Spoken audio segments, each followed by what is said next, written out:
نحمده ونصلي على رسوله الكريم أما بعد فأعوذ بالله من الشيطان الرجيم بسم الله الرحمن الرحيم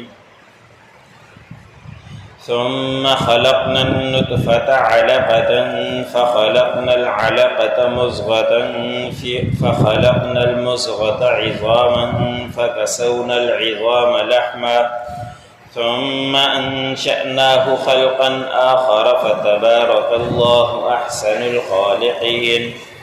ثم إنكم بعد ذلك لميتون ثم إنكم يوم القيامة تبعثون ولقد خلقنا فوقكم سبع طرائق وما كنا عن الخلق غافلين۔ سورة المؤمنون کا درس چل رہا ہے۔ اسی صورت کی آیت نمبر 14 سے لے کر 17 تک تلاوت کی گئی۔ گزشتہ آیتوں کے اندر اللہ رب العزت نے مومنین کی چند صفات بیان فرمائی کہ نمازوں کو خشوع و خضوع کے ساتھ ادا کرنے والے اور نمازوں کی پابندی کرنے والے، اپنی شرمگاہوں کی حفاظت کرنے والے، زکوٰۃ کو صحیح طریقے سے ادا کرنے والے، امانت کے اور وعدے کی رعایت کرنے والے، ان کو پورا کرنے والے، اللہ نے فرمایا کہ ایسے لوگ ہی جنت کے وارث ہیں جو اس کے اندر داخل کیے جائیں گے اور ہمیشہ اس کے اندر رہیں گے۔ اس کے بعد پھر اللہ رب العزت نے انسان کی خلقت کے متعلق بیان فرمایا۔ سب سے پہلے آدم علیہ السلام کا کہ ہم نے اس کو مٹی سے پیدا کیا اور مختلف مٹی تھی، الگ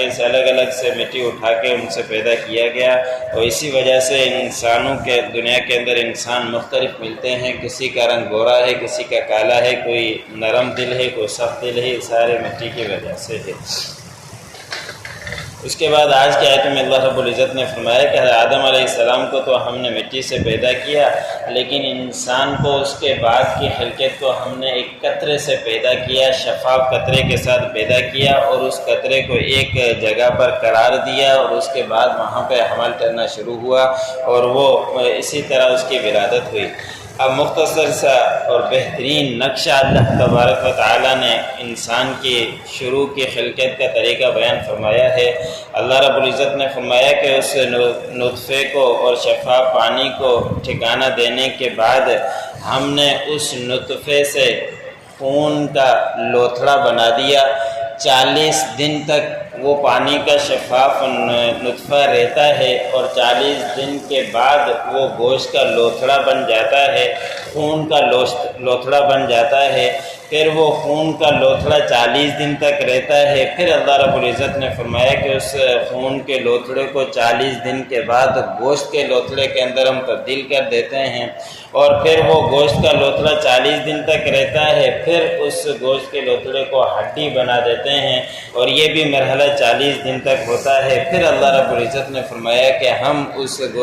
ہڈی کے اوپر گوشت کو چڑھا دیتے ہیں۔ اب یہ یہاں تک اللہ رب العزت نے معمولی سا بیان فرما دیا، اور بہترین طریقے سے حقیقت یہی ہے کہ انسان غور تو کرے کہ کس طرح انسان کو اللہ رب العزت نے پیدا کیا، اور ایک پانی کے قطرے سے، اور پھر 9 مہینے تک وہ قطرہ ایک ایسے بند جگہ پر رہا، نہ ہوا آتی ہے، نہ کوئی کراسنگ ہے، سب کچھ وہاں انتظام ہو رہا ہے، اور بچے کی ناف کے ساتھ ماں کی ناف کو جوڑ دیا گیا، وہاں سے اس کا خوراک اس کو مل رہی ہے۔ انسان اور سائنسدان کہاں سے کہاں تک پہنچ تو چکے ہیں، لیکن انسان کے جسم کے اندر کوئی خون کا قطرہ ہے، وہ ایک خون کا قطرہ تو بنا کر دکھلا دیں۔ اللہ رب العزت نے انسان کو ایک نطفے سے پیدا کیا، اور پھر معلوم نہیں کہ 300-400 تک اس کے جسم کے اندر ہڈیوں کو جوڑ کر رکھ دیا، اور یہ ہڈیاں اگر انسان کی ٹوٹ جاتی ہے تو انسان کی کیا کیفیت ہوتی ہے۔ اور اللہ رب العزت نے کتنا بہترین طریقے سے 9 مہینے تک انسان کو ماں کے پیٹ کے اندر نقشہ بنا کر باہر نکال دیا۔ پھر اللہ رب العزت نے فرمایا کہ یہ بنانے کے بعد انسان غور تو کرے کہ پھر ہم نے بہترین اور ایک دوسری مخلوق پیدا کر دی کہ پانی کے قطرے سے اس گوشت خون کا لوتھڑا بنا، خون کے لوتھڑے کے بعد گوشت بنا، گوشت کے بعد ہڈی بنا، اور پھر ہڈی کے اوپر ہم نے گوشت چڑھا دیا، اور انسان کیسا خوبصورت بن گیا کہ چہرہ کیسا خوبصورت ہے، ناک کو اللہ رب العزت نے کیسا خوبصورت مقام پر رکھا، اور انگلیوں کے اندر انسان کے لیے کتنی خوبصورت ہاتھ کی انگلیاں دے دی۔ اب انسان کا اگر انگلی کے ہاتھ کے اندر انگوٹھا نہ ہو تو انسان صحیح طریقے سے کام نہیں کر سکتا۔ کبھی کوئی چیز اٹھاتے ہوئے دیکھتے ہیں تو انگوٹھا سب سے زیادہ کام دیتا ہے، اگر انگوٹھا نہ ہو کوئی چیز وزنی نہیں اٹھا سکتا۔ اینٹ بھی اٹھانا چاہے بڑی مشکل سے اٹھا پائے گا، اور اللہ رب العزت نے ہر خلقت کے اندر کتنی خوبصورت بھی رکھ دی اور ہر چیز کام کی بھی رکھ دی۔ تو ہمیں اللہ رب العزت کی اس خلقت کے اندر غور و فکر کرتے رہنا چاہیے کہ اللہ رب العزت نے کس طریقے سے پیدا کیا اور کیسے نوجوان بنا کر رکھ دیا۔ پھر اللہ رب العزت نے فرمایا کہ مفسرین نے لکھا ہے کہ جب یہ آیتیں نازل ہو رہی تھی تو اس وقت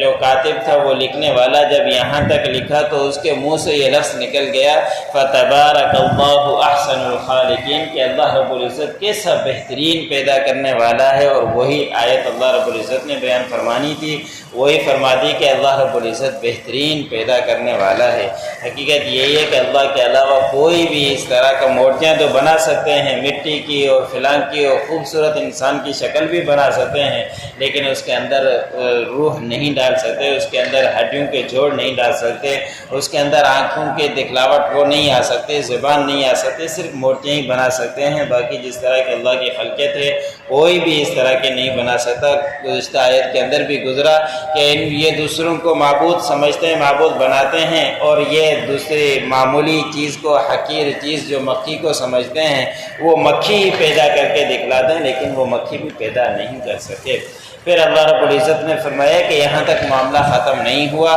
بلکہ اللہ رب العزت نے تمہیں خوبصورت نوجوان بنا دیا اور پیدائش بڑے اچھے طریقے سے کی، پھر تمہیں اس دنیا کو چھوڑنا ہے اور موت میں آنا ہے۔ کوئی بھی موت سے غافل نہیں ہے، ہر کسی نے موت میں آ کر ہی رہنا ہے، اور موت آنے ہی والی ہے۔ 60 سال 70 80 100 سال تک زندگی گزار لے گا، اس کے بعد موت ہی نے آنا ہے۔ پھر اللہ رب العزت نے فرمایا بے شک تمہیں قیامت کے دن اٹھایا جائے گا، اور دوبارہ اٹھنا بھی یہ بھی ایمان کا حصہ ہے، ہمیں اس کے اوپر ایمان لانا ہے۔ مرنے پر بھی ایمان لانا، اور مرنے کے بعد قیامت کے دن اٹھنا، اس کے اوپر بھی ایمان لانا شرط ہے۔ اور اللہ رب العزت نے یہ بیان فرمایا کہ بڑے اچھے طریقے سے تمہیں پیدا کیا، پھر پیدا کرنے کے بعد تمہارے اوپر موت بھی آئے گی، اور موت آ جانے کے بعد قیامت کے دن تم اٹھائے بھی جاؤ گے۔ پھر اللہ رب العزت نے اور اپنے خلقت کو بیان فرمایا کہ کس طرح ہم نے آسمان کے اوپر 7 راستے بنا دیے، اور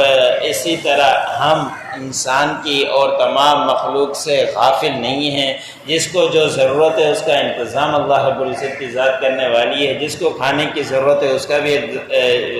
ذمہ اللہ رب العزت نے اٹھا کر رکھا ہے۔ کوئی بھی ایسا نہیں ہے جس کا رزق کا ذمہ اللہ رب العزت نے نہ اٹھایا ہو۔ قرآن پاک میں اللہ رب العزت نے خود بیان فرمایا وَمَا مِن دَابَّةٍ فِي الْأَرْضِ إِلَّا عَلَى اللَّهِ رِزْقُهَا کہ کوئی بھی چرند پرند چلنے والا زمین کے اوپر ایسا نہیں ہے جس کا رزق کا ذمہ اللہ رب العزت نے نہ اٹھایا ہو۔ اللہ رب العزت نے ان تمام کو پیدا بھی کیا تو ان سے غافل بھی نہیں ہیں۔ آج کل تو منصوبہ بندی بناتے ہیں لوگ کہ زیادہ ہو جائیں گے، کہاں سے کھائیں گے، تو سارا ذمہ اللہ رب العزت نے اٹھا کر رکھا ہے۔ کسی کے کوئی بس میں نہیں ہے کہ وہ انتظام کر سکے، اگر اللہ رب العزت نہ چاہے تو کوئی بھی نہیں کر سکتا۔ یہ سارا ذمہ اللہ رب العزت نے اٹھا کر رکھا ہے۔ اللہ رب العزت یہ سب کو رزق دیتا ہے اور دیتا رہے گا۔ ثم خلقنا النطفة علقة پھر ہم نے بنایا اس شفاف نطفے کو خون کا لوتھڑا، فخلقنا العلقة مضغة پھر ہم نے اس خون کے لوتھڑے کو بنایا گوشت کا لوتھڑا، فخلقنا المضغة عظاما پھر ہم نے اس گوشت کے لوتھڑے کو بنایا ہڈی، فکسونا العظام لحما اور ہم نے اس ہڈی کے اوپر چڑھایا گوشت، ثم انشأناه خلقا آخر پھر ہم نے ان کو پیدا کر دیا ایک نئی مخلوق، فتبارک اللہ احسن الخالقین بس کیا ہی بہترین اللہ رب العزت بنانے والے ہیں، پیدا کرنے والے ہیں۔ ثم انکم بعد ذلک لمیتون پھر بے شک تمہیں اس کے بعد موت آنے والی ہے۔ ثم انکم یوم القیامت تبعثون، پھر بے شک تم قیامت کے دن اٹھائے جاؤ گے۔ وَلَقَدْ خَلَقْنَا فَوْقَكُمْ سَبْعَ طَرَائِقَ، تاکہ ہم نے بنائے تمہارے اوپر 7 راستے۔ وَمَا كُنَّا عَنِ الْخَلْقِ غَافِلِينَ، اور ہم نہیں ہیں مخلوق سے غافل۔ جو پڑھا سننے والوں کو مل